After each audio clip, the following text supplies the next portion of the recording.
بسم اللہ الرحمن الرحیم۔ شریعت محمدی صلی اللہ علیہ وآلہ وسلم میں طلاق کو ایک انتہائی ناپسندیدہ عمل قرار دیا گیا ہے، تو مردوں کو کیوں طلاق کی ضرورت پڑ جاتی ہے، یا عورت کیوں مرد سے طلاق مانگنے پر مجبور ہو جاتی ہے؟ اس عمل کی ناپسندیدگی کا اندازہ ان روایات سے لگایا جا سکتا ہے کہ مستدرک الحاکم کی ایک روایت کا مفہوم یہ ہے کہ اللہ کے نزدیک بدترین گناہ یہ ہے کہ کوئی مرد کسی عورت سے نکاح کرے اور جب اس سے اپنی ضرورت پوری کر لے تو اس کو طلاق دے دے اور اس کا مہر بھی ہڑپ کر جائے۔ ایک موقع پر رسول اللہ صلی اللہ علیہ وآلہ وسلم نے حضرت معاذ بن جبل سے فرمایا، اے معاذ، روئے زمین پر اللہ تعالیٰ نے کوئی ایسی چیز پیدا نہیں فرمائی جو غلام آزاد کرنے سے زیادہ پسندیدہ ہو، اور روئے زمین پر کوئی ایسی چیز پیدا نہیں فرمائی جو اس کے نزدیک طلاق سے زیادہ ناپسندیدہ ہو۔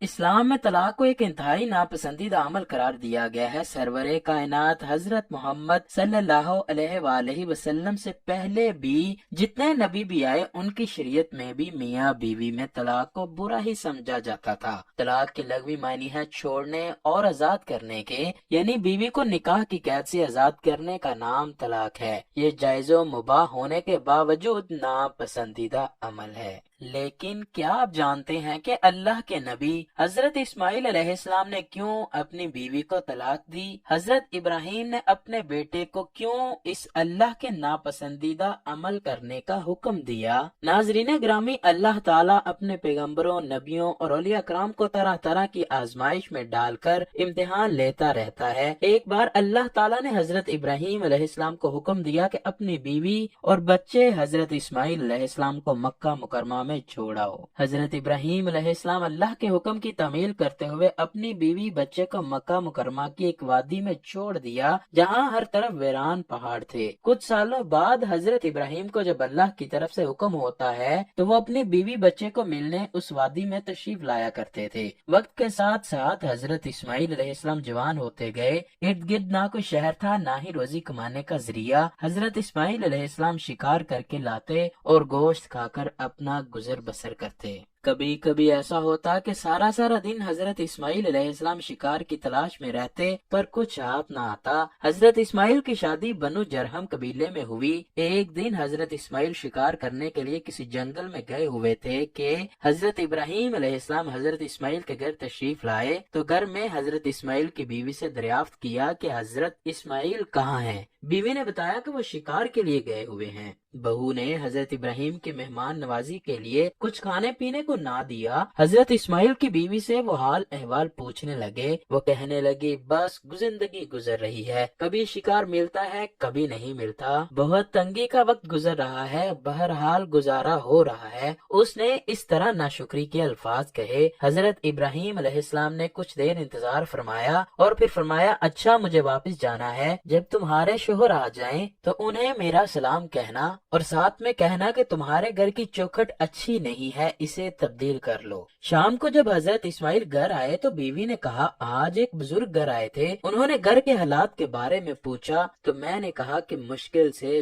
گزر بسر ہو رہا ہے۔ اس بزرگ نے آپ کو سلام پیش کیا ہے اور کہا ہے کہ اپنے گھر کی چوکھٹ بدل ڈالو۔ جب اسماعیل نے ساری بات سنی، جواب میں کہا کہ وہ میرے باپ تھے، وہ یہ کہہ کر گئے ہیں کہ تیری بیوی ناشکری ہے، اس کو چھوڑ دو۔ اس کے بعد حضرت اسماعیل نے اپنی بیوی کو طلاق دے دی۔ کچھ مدت گزرنے کے بعد ان کی شادی ایک دوسرے قبیلے کی نیک و پرہیزگار عورت سے ہوئی۔ چند سال بعد حضرت ابراہیم پھر یہاں تشریف لائے تو حضرت اسماعیل گھر میں نہ تھے۔ حضرت ابراہیم نے بہو کو سلام کیا اور دریافت کیا کہ آپ کے خاوند کہاں ہیں؟ جواب میں بہو نے کہا کہ وہ شکار کے لیے گئے ہوئے ہیں۔ بہو نے بزرگ کی خوب مہمان نوازی کی، کھانے کے لیے بنا ہوا گوشت دیا اور معذرت کرتے ہوئے کہا کہ یہاں قریب ترین کوئی شہر نہ ہے جہاں سے ہم گوشت کے علاوہ کوئی اور چیز خرید سکیں، مہربانی فرما کر ہمارے اس کھانے کو قبول فرمائیے۔ جب بزرگ کھانا کھا کر فارغ ہوئے تو بہو نے گرم پانی سے ہاتھ دھلوائے۔ بہو نے اس بزرگ کے آرام کرنے کے لیے بستر بچھایا۔ جب نماز کا وقت ہوا تو بہو نے گرم پانی کیا اور حضرت ابراہیم کو پانی کے ساتھ وضو کروایا۔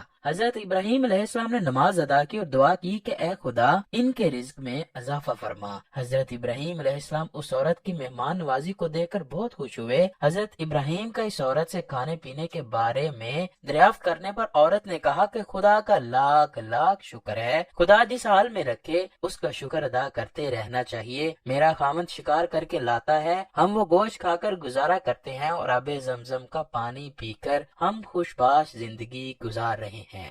یہ بات حضرت ابراہیم کو بہت پسند آئی۔ حضرت ابراہیم علیہ السلام نے دعا کی کہ اے اللہ ان کے گوشت اور پانی آب زمزم میں اضافہ فرما۔ حدیث نبوی ہے کہ اگر اس وقت ان کے پاس کوئی اور پھل یا اناج ہوتا تو ضرور حضرت ابراہیم علیہ السلام ان کے اضافے کی بھی دعا فرماتے۔ حضرت ابراہیم علیہ السلام کی دعا کی برکت سے وہ لوگ گوشت اور پانی سے زندگی بسر کرنے لگے۔ اس کی نسبت دوسرے علاقوں کے لوگ گوشت اور پانی سے گزر بسر نہیں کر سکتے تھے، اور کہا کہ بیٹا جب آپ کے خامن تشریف لائیں تو ان کو میرا سلام پیش کرنا اور کہنا کہ گھر کی چوکھٹ بہت اچھی ہے، اس کو ہمیشہ سلامت رکھنا اور خوشباش زندگی بسر کرنا۔ بہو سے یہ الفاظ کہہ کر اجازت طلب کی اور واپس تشریف لے گئے۔ حضرت اسماعیل علیہ السلام جب گھر پہنچے اور یہ پیغام سنا تو بہت خوش ہوئے اور اپنی بیوی کو بتانے لگے کہ وہ میرے والد گرامی تھے اور ان کے اس پیغام کا مطلب ہے کہ آپ ایک اچھی با کردار، با وفا اور صابر بیوی ہو اور مجھے آپ کی قدر کرنی چاہیے۔ یہ حضرت اسماعیل علیہ السلام کی وہ بیوی تھی جو حضرت اسماعیل علیہ السلام سے حاملہ ہوئی اور ان کی نسل اسی عورت سے آگے چلی۔ یہ واقعہ تمام اسلامی اور تاریخی کتابوں میں صحیح سندوں کے ساتھ درج ہے۔ اب سوال تو یہ پیدا ہوتا ہے کہ کیوں حضرت ابراہیم نے اپنے بیٹے کو طلاق کا حکم دیا، حالانکہ یہ عمل اللہ کے نزدیک ناپسندیدہ ہے؟ اس کا جواب یہ ہے کہ ناپسند ہونے کے باوجود اللہ نے اسے حرام قرار نہیں دیا، بلکہ کسی مصلحت کے سبب دینے کی اجازت بھی دے رکھی ہے، اور قرآن مجید فرقان حمید میں اس حوالے سے تفصیلی احکامات موجود ہیں۔ مفسرین نے حضرت اسماعیل کی اپنی بیوی کو طلاق دینے کی وجہ یہ لکھی ہے کہ چونکہ ان کی بیوی ناشکری، عیش و عشرت کی طلبگار اور خامند کے ساتھ بے وفا ثابت ہو چکی تھی، جس وجہ سے حضرت ابراہیم علیہ السلام نے نہ چاہا کہ ان کے بیٹے کی اولاد ایک ایسی بیوی سے چلے، اس لیے کہ نیک بیوی اپنے خامند کی عزت و سفید پوشی کا بھرم رکھتی ہے، ہر کسی کے سامنے اپنی تنگی کا واویلا نہیں کرتی، جو کہ بری بیوی کی خصلت ہے، جو کہ نبی کے گھرانے کے شایان شان نہ تھا۔ اسی وجہ سے انہوں نے اپنے صاحبزادے کو طلاق دینے کا حکم فرمایا۔ ہمیں چاہیے کہ ہم ہر حال میں خدا کا شکر ادا کریں۔